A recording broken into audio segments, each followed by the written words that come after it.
Lewis Hamilton revient sur son Grand Prix de Belgique, week-end assez contrasté, quand même, il faut le dire encore une fois. C'est difficile d'être si loin derrière, j'ai fait quelques changements du jour au lendemain, tellement dans la préparation de cette semaine, évidemment avec la mise à niveau que nous avons eue, il y a eu essentiellement deux éléments. Cela, l'un de ces éléments que nous avons dû tester à Montréal, j'ai pas fini de le tester. Charles a fini par le tester. Et ensuite, il a fini par l'utiliser pour une partie de quelques courses. Il a félicité Charles d'ailleurs, Lewis. Il a fait du long travail aujourd'hui, il se sent plus... Il s'adapte mieux, on va dire. Pour moi, c'est la première fois que je vais utiliser ce système. Alors, je ne sais pas de quoi il parle exactement, est-ce que c'est le freinage? Cet accueil que nous avons eu m'a surpris, car on s'y attendait pas également. Également à un changement d'ingénieur. Donc nous attrapions tous les deux une poignée. Nous étions tous les deux au fond du trou en quelque sorte.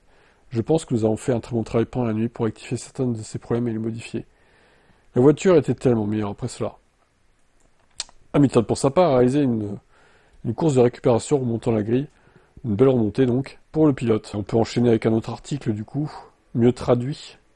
Ce sont sans aucun doute les conditions dans lesquelles j'ai grandi, qui m'ont offert tant d'opportunités, que j'ai appris à apprécier. Je tiens à continuer de m'excuser auprès des fans ce week-end. De nombreux facteurs ont conduit à ces erreurs, notamment celle de vendredi, tandis que celle de samedi c'était entièrement ma faute. Je vais continuer à attaquer. Nous avons marqué des points et creusé l'écart sur Mercedes, c'est positif. Je comprends mieux les changements que nous avons apportés. Nous serons de retour à l'usine. Je suis très reconnaissant pour tout le travail qu'ils ont accompli.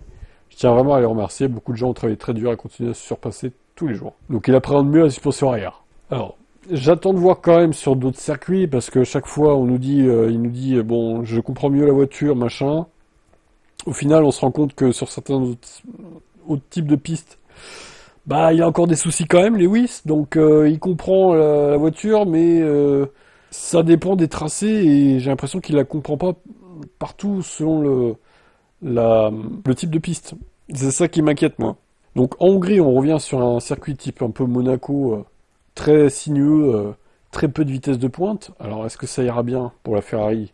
En Hongrie, il ne devrait pas pleuvoir non plus, d'ailleurs. Il va en faire chaud, a priori. À voir. De toute façon, après, voilà. On verra dès ce week-end. Et après, c'est la pause estivale de 4 semaines, donc il n'y aura pas de F1. Ça va manquer hein, pendant 4 semaines, mais bon, vous inquiétez pas, je ferai quand même des lives sur YouTube, notamment de GeoGuessr, un petit tournoi là.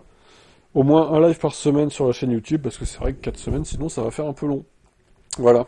On espère qu'en Hongrie, ça ira mieux pour Lewis en tout cas, globalement. Il a fini sur une bonne note à Spa, mais c'est vrai que les qualifs, ça a été compliqué. Hein.